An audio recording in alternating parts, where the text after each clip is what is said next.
வழி தவற செய்வான். இந்த வசனத்தில் அல்லாஹ் சொல்றான், யாரை அல்லாஹ் தவறான வழியில் விட்டு விட்டானோ அவனை நேரான வழியில் செலுத்தக்கூடியவர் யாருமே கிடையாது. அல்லாஹ் பாதுகாக்க வேண்டும்.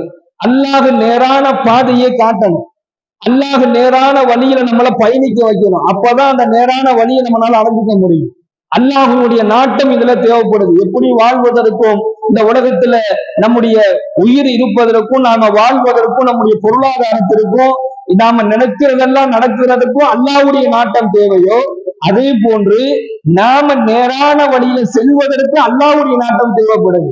நான் தொழுகையாளியாக ஆகுவதற்கும் நாம ஒரு சிறந்த இபாதத்தாளியாக இருப்பதற்கும் அல்லாஹ் நாடணும். நாம நாடுனால நம்ம செஞ்சிட முடியாது.